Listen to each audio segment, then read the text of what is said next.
pour cette méditation qui sera faite en direct de Canet-en-Roussillon.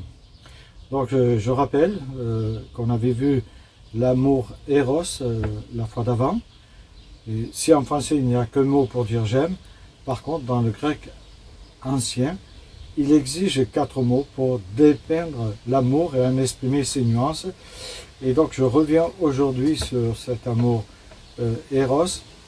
Je le laisse de côté pour passer au deuxième amour dont parle C.S. Lewis, puisqu'il parle de 4, mais là je parlerai du deuxième amour qui est l'amour storge.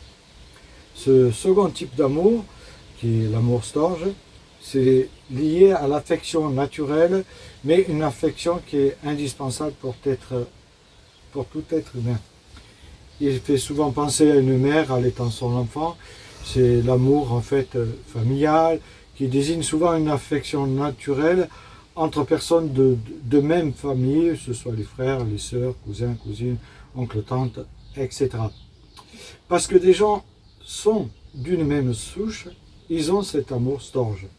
Du même sang, ils éprouvent en général de l'affection les uns pour les autres quand ils ne sont pas dans une famille dysfonctionnelle. Cette affection, on sait qu'elle n'est ni forcée, ni apprise, mais découle naturellement du fait qu'ils ont plutôt conscience du lien paternel qui les unit par ce lien de parenté. L'amour storge est une tendresse naturelle que Dieu a mise gracieusement dans le cœur de toutes ces créatures. Il est plutôt centré sur le nous, il est, on pourrait dire, quelque part altruiste, avec quand même une vraie motivation d'échange, ce qui finalement peut apporter l'un à l'autre une certaine sécurité.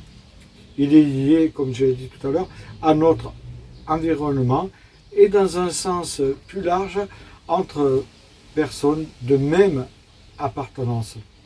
Quand il n'est pas là, il y a comme un vide qui se crée dans le cœur humain, quelque chose qui lui manque en fait.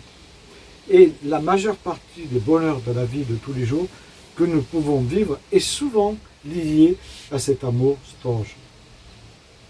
Au premier abord, on a l'impression que cet amour est complètement généreux, désintéressé, mais bien souvent, dans cet amour-là, il y a l'idée que je te donne en espérant que tu aies besoin de moi. En fait, il y a cette idée de vouloir de vouloir rendre l'autre plutôt dépendant.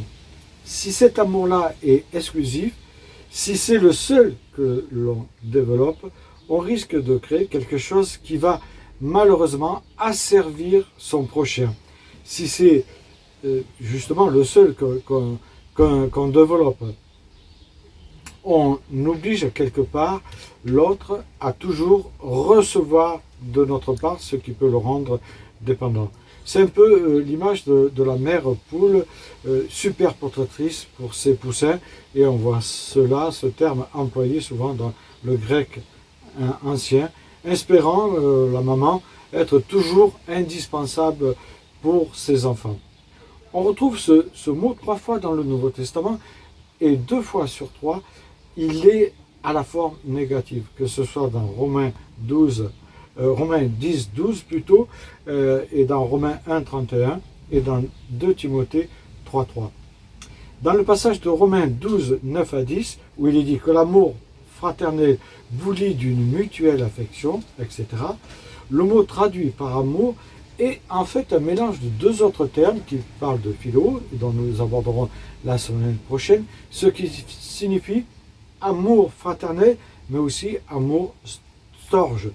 Paul encourageait donc les chrétiens de Rome à se consacrer plutôt les uns les autres dans un amour familial et dans un amour fraternel quand il dit « honorez-vous les uns les autres ».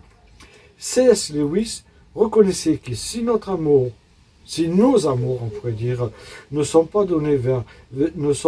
plutôt ordonnés ou tournés vers le grand et inconditionnel amour de Dieu, c'est-à-dire agapé, il peut devenir des tyrans et parfois des idoles pour nous-mêmes et pour notre prochain. On peut en avoir la preuve autour de nous. Voilà, je vous laisse avec cet amour storge et je vous dis à la semaine prochaine pour l'amour philo.